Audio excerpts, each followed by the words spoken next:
Hello everyone. Today we are going to discuss exercise 14.1. Question number 7 onwards. Question number 2 to 6 we have already discussed. Question number 1 आप अपने आप से करके देखिए, अगर होता है तो ठीक है, अदरवाइज कमेंट करिए। इसको दोबारा से बाद में बता देंगे, क्योंकि ये वाले क्वेश्चन अगर आपने 2 to 6 देखे हैं या आगे वाले देखेंगे तो ये इजीली सोल्व हो पाएंगे। Question number 7, the selling price of 20 eggs is equal to the cost price of 30 eggs. Find the gain percent. gain percent हमें फाइंड आउट करना है और हमें गिवन क्या है पहले वो नोट कर लेते हैं। जैसे क्वेश्चन नंबर 6 किया था, सेम क्वेश्चन नंबर 7 है, इसमें हम नोट करते हैं पहले selling price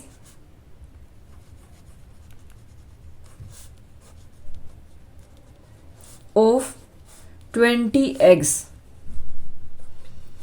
is equal to the cost price of 30 eggs. हमें सिर्फ इतना गिवन है, हमें प्रॉफिट और लॉस फाइंड आउट करना है इसमें। तो इसको देखिए कैसे करेंगे हम। इसको हम नोट कर देते हैं 20, ये सेलिंग प्राइस है, into SP, that will be equal to 30 into cost price. अब इसमें हम एक साइड में लेके जाते हैं, ये हमारे पास सेलिंग प्राइस, इधर मल्टीप्लाई है कॉस्ट प्राइस, तो इधर आके डिवाइड हो जाएगा। ये 30, 20 इधर मल्टीप्लाई है, ट्रांसपोज करेंगे तो डिवाइड हो जाएगा। अब इसमें सेलिंग प्राइस हम 30 एज्यूम करते हैं और जो कॉस्ट प्राइस है वो 20। तो यहाँ से हमारे पास क्या आएगा, selling price equal to ₹30 and जो कॉस्ट प्राइस है वो हम लेट करते हैं, ये हमारे पास कितना है 20। Selling price is greater than cost price, so there will be profit.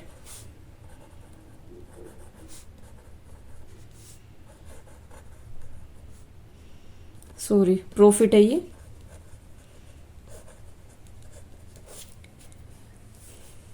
Profit कितना होगा, selling price minus cost price that is equal to 30 minus 20 that is equal to 10। अब देखिए आपको डायरेक्टली दिख रहा है 20 इसका कॉस्ट प्राइस है, 10 रुपीज इसको प्रॉफिट हो रहा है, यानी इसका 50% डायरेक्ट हो गया ये। लेकिन हमें तो ये सोल्व करना है। Profit percent will be equal to profit divide by cost price into 100। Profit हमारे पास 10 रुपीज़ है और कॉस्ट प्राइस 20 मल्टीप्लाई बाय 100। हमें किस में परसेंटेज में फाइंड आउट करना है, इसलिए 10 2 ज़ा 20 एंड 2 से किया तो 2 5 ज़ा then 0, that is equal to 50%।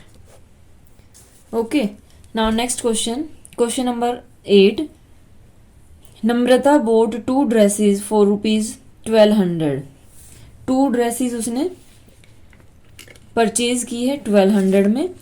She sold one of them at profit of 8% and other at the cost of 6%। If the selling price of both of them is same, find the cost price of each dress. इसमें देखिए हमारे पास क्या आया कि जो selling price है दोनों का वो सेम है, कॉस्ट प्राइस हमें फाइंड आउट करना है।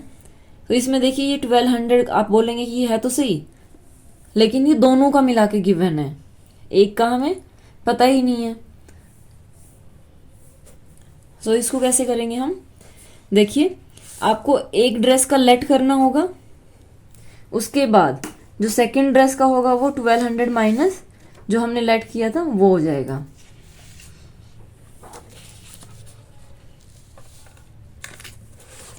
लेट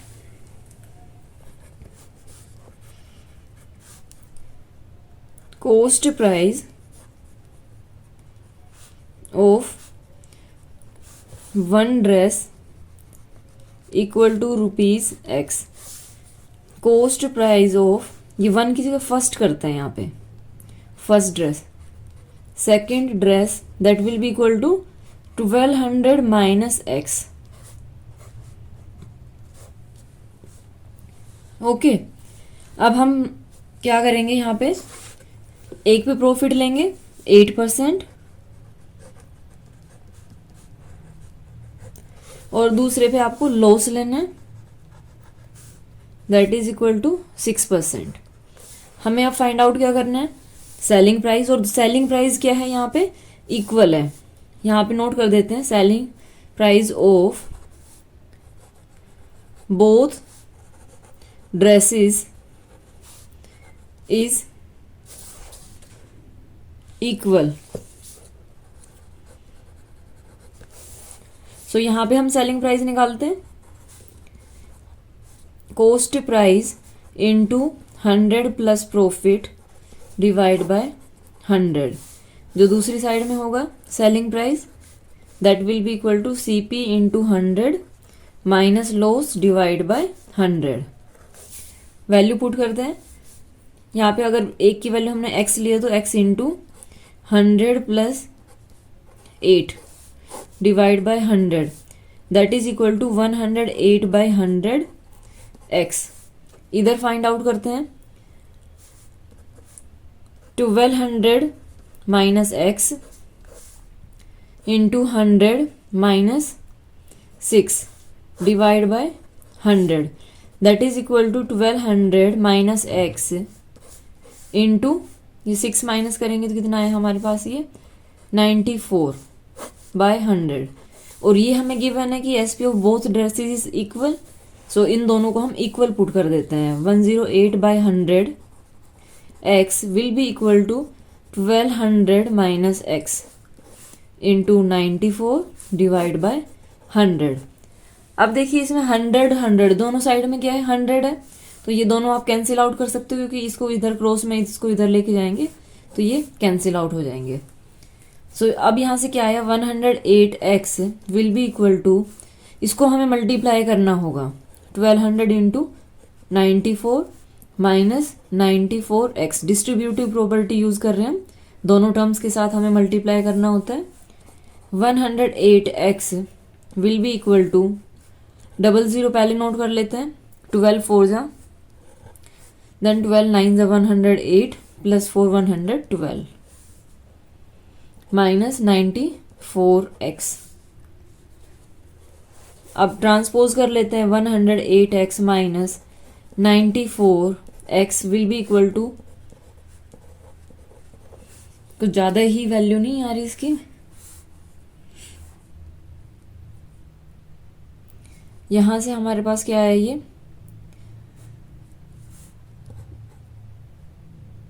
8 प्लस 6 14,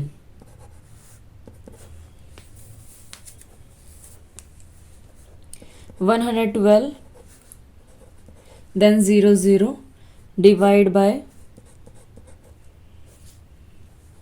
डिवाइड करते हैं इसको, 2 7 जा, 2 5 जा 10, 2 6 जा 12, 2 4 जा 8, देन 00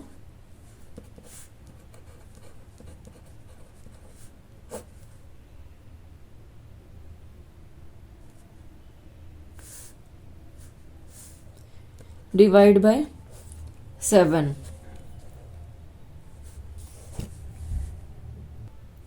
यहाँ पे देखिए हमसे क्या मिस्टेक हुई, जब हमने ट्रांसपोज किया तो ये प्लस होना था, क्योंकि इसकी वैल्यू बहुत ज़्यादा जा रही थी, तभी मैंने बोला था ना यहाँ पे कितनी ज़्यादा।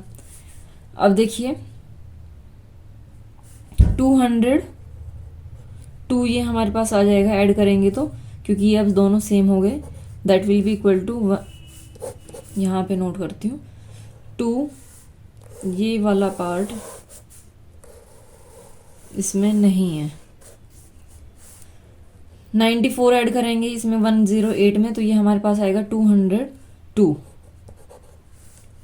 x equal to 112800, x will be equal to 112800 divide by 202, 2 5 जा 10, 2 6 जा, देन 2 4 जा 00, 2 1 1, ये हमारे पास आ गया 56,400 डिवाइड बाय 101। तो देखो अगर हम 100 से डिवाइड करते तो हमारे पास 500 समथिंग आता है ये, लेकिन हमें 101 से ये डिवाइड करना है। जो भी हमारे पास आंसर आया तो हमारे पास ये मिलेगा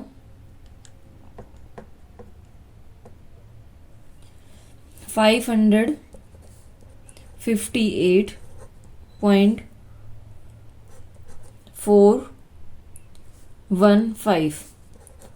अब इसको अगर आप अप्रोक्स में लेंगे तो ये आप इसको ले सकते हैं 558.40। अदरवाइज अगर एग्जैक्ट फाइंड आउट करेंगे तो इसकी वैल्यू 42 हो जाएगी। क्यों? क्योंकि ये 5 है, 5 या मोर देन 5 होता है तो जो आगे वाली वैल्यू होती है वो एक इंक्रीज हो जाती है। और x की वैल्यू हमारे पास आ गई, cost price of first dress that is equal to ₹558.42।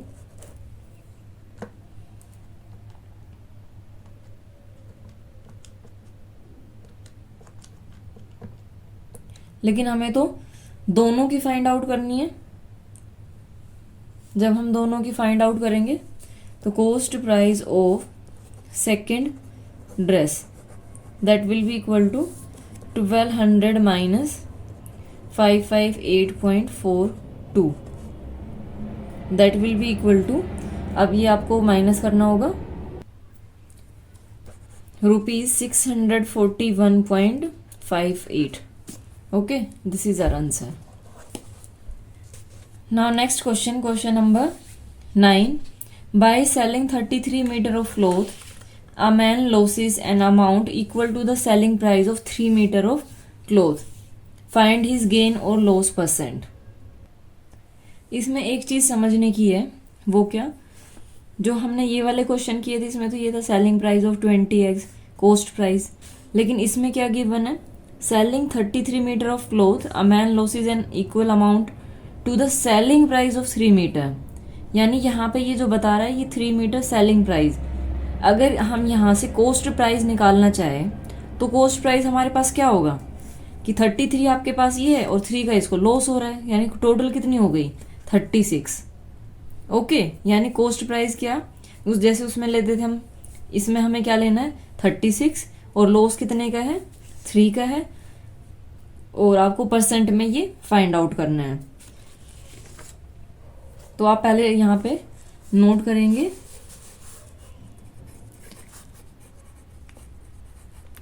Total pens will be equal to, sorry pen नहीं है इसमें, क्लोथ है,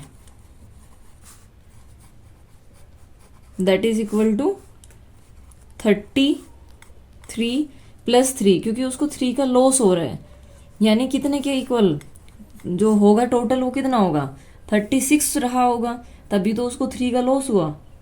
अब इसमें जो सेलिंग वाला है, सेलिंग क्या है 33 मीटर वो यहाँ पे कर रहा है। अब यहाँ से लॉस तो आपको डायरेक्ट दिख ही रहा है कि लॉस कितने का है यहाँ से 3 मीटर का, और आपको लॉस परसेंट फाइंड आउट करना है। लॉस परसेंट कैसे फाइंड आउट करते हैं हम, लॉस परसेंट के लिए 3 loss divide by cost price into 100। अब यहाँ पे जो लॉस है वो 3 मीटर का हो रहा है और टोटल कितना है हमारे पास 36 इंटू 100। 3 से कैंसिल आउट कर लेते, 3 1 जा 3 2 जा 4 3 जा 12 4 25 जा, दैट इज इक्वल टू 25/3, दैट इज 3 आता रहेगा ये 8.33%। अदरवाइज आपकी बुक में जो एग्जाम्पल में भी दिया हुआ उससे भी आप कर सकते हो ऐसे कि ये हमारे पास कितना है 33 मीटर है और जो लॉस है वो कितना है 3 मीटर का, ये टोटल कितने हो गया हमारे पास 36। तो इसको आगे कैसे बताया है कि जो ये 36 है 36 मीटर क्लोथ्स ये कितने के इक्वल है 100% के, यानी टोटल जो रहा होगा उसके, और 1 मीटर कितने के होगा 100/100 36, और आपको निकालना है 3 मीटर के लिए, तो होगा 100/36 into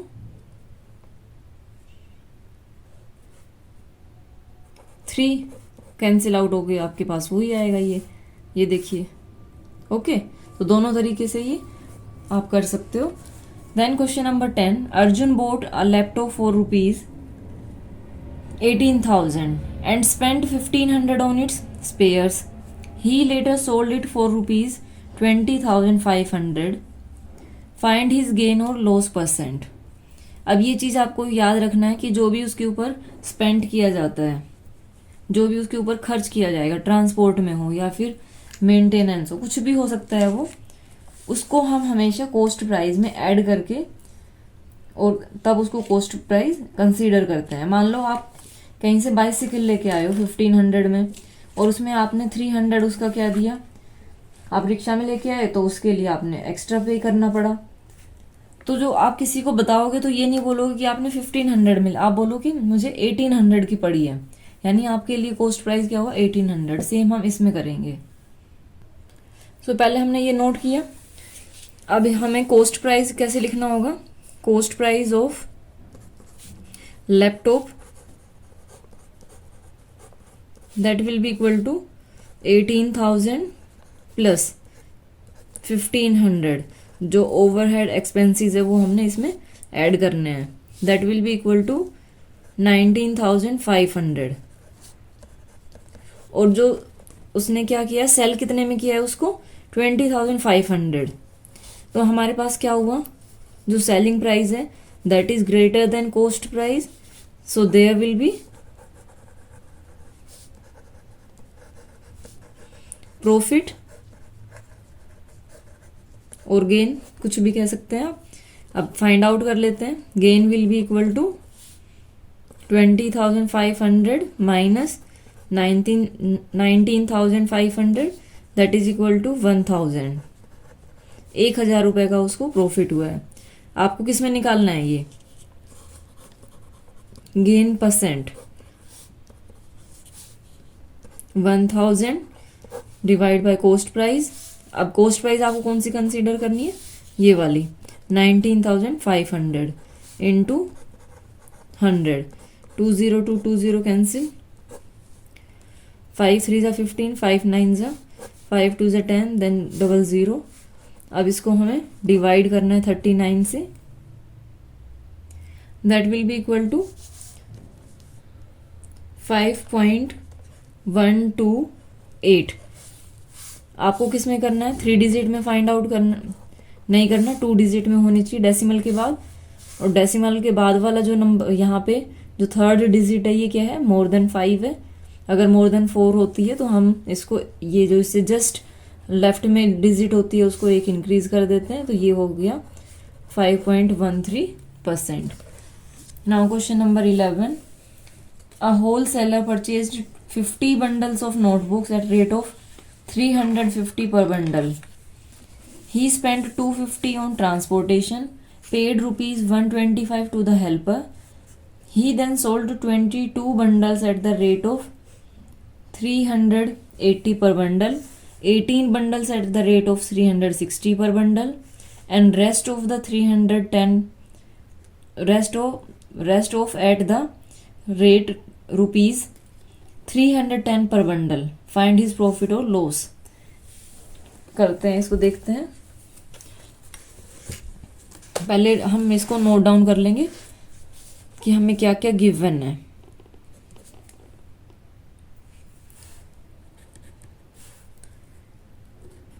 $50 bundles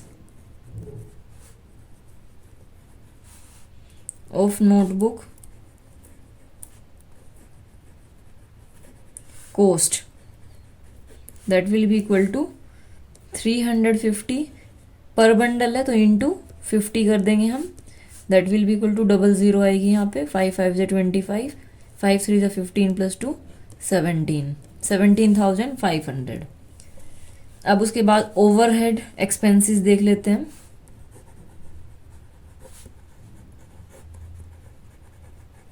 that will be equal to 250 rupees and 120 5 that is equal to 375 rupees. Now total price of 50 bundles with overhead expenses, that will be equal to 17,500 plus 375, 17,875. ये टोटल कॉस्ट प्राइस हो गया. अब हमें selling price के लिए क्या करना होगा, देखना होगा कि कितने बंडल किस रेट में है. तो फर्स्ट हम देखते हैं selling price of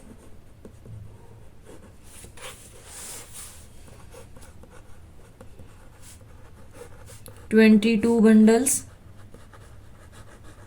that will be equal to 22 bundles at rate of 380 पर बंडल है तो इंटू 28 करना होगा, 22 करना होगा. देन 18 बंडल्स का भी हमें नोट करना है. 360 के रेट पे है वो, ऐसे नोट करेंगे हम. उसके बाद रिमेनिंग, ठीक है, 40 हमारे पास हो चुके हैं. सेलिंग प्राइस ऑफ 10 बंडल्स, वो हमारे पास किस हिसाब से है, रिमेनिंग एट रुपीज 310 पर बंडल, 310 पर बंडल. अब इसको मल्टीप्लाई करके एक बार नोट कर लेते हैं कि ये हमारे पास क्या आएगा. ये हमारे पास आया. अब total selling price find out कर लेते हैं हम of 50 bundles, that will be equal to, इन सबको हमें ऐड करना होगा, 8,360 प्लस 6,480 प्लस 3,100, 0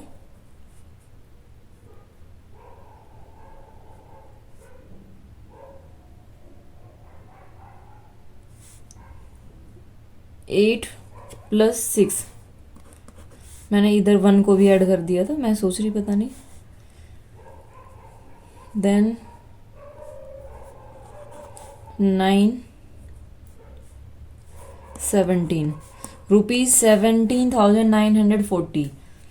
और जो इसका कॉस्ट प्राइस था वो कितना था, 17,875. सो यहाँ पे हम नोट करेंगे selling price is greater than cost price, so there will be profit.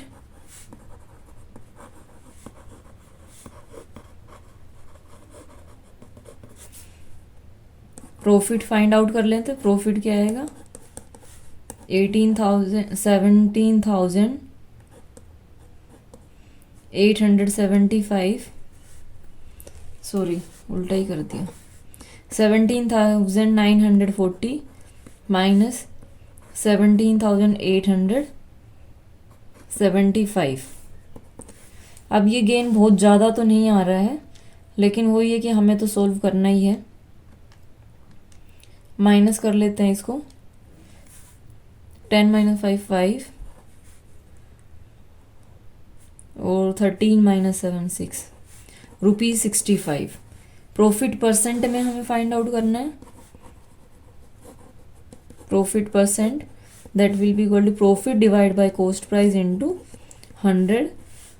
65 rupees divide by 17,875 into 100.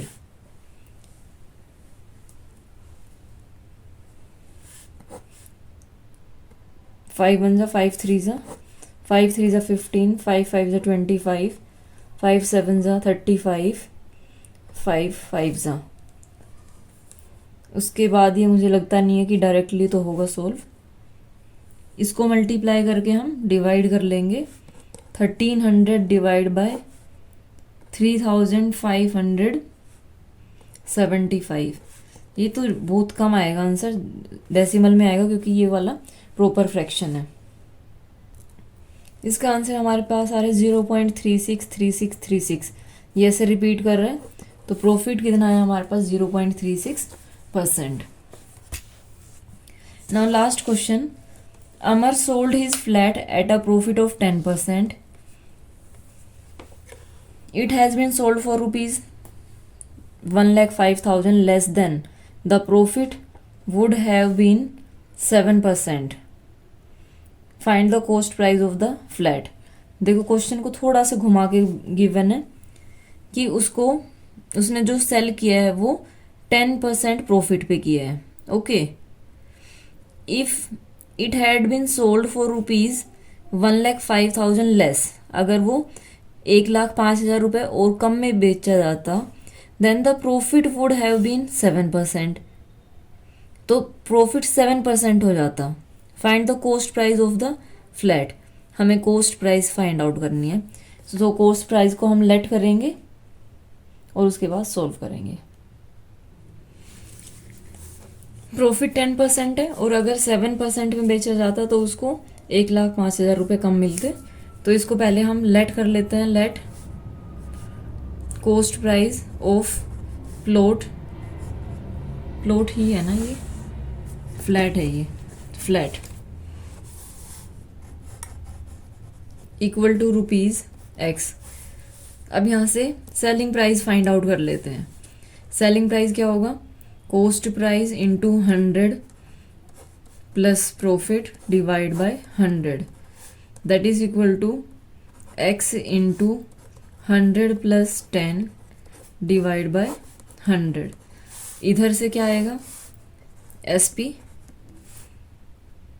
X into 100 plus 7 divide by 100, that is equal to 107 x by 100.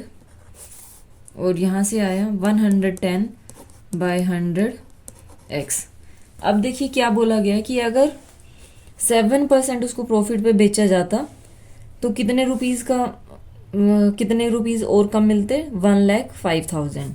अगर मैं इसको ऐसे करूं कि जो 110 है, यानी यहाँ से जो सेलिंग प्राइस आया है, इस सेलिंग प्राइस से ये वाला जो 7% वाला सेलिंग प्राइस है,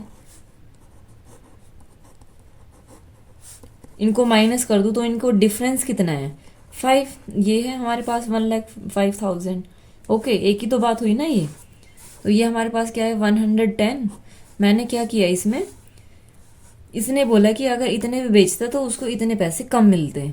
तो मैंने क्या बोल दिया कि अगर इन दोनों को हम माइनस करें, इन दोनों का डिफरेंस देखें, तो वो 1,05,000 रुपये, वो सेम बात होगी. x minus 107 by 100 x equal to 1,05,000. अब इसमें ये एलसीएम सेम रहेगा, तो 110 minus 107 3 by 100 x will be equal to 1,05,000. x will be equal to 1,05,000 divide by 3, और जो ये 100 है ये इधर न्यूमरेटर में, 3 3 जा 3 5 जा. सो वैल्यू हमारे पास क्या आई, x will be equal to, यानी जो उस फ्लैट की वैल्यू आएगी वो 35 lakh.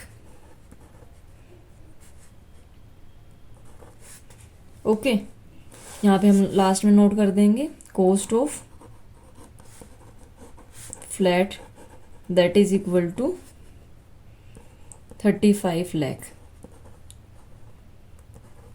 Okay, thank you so much for watching my video and have a great day.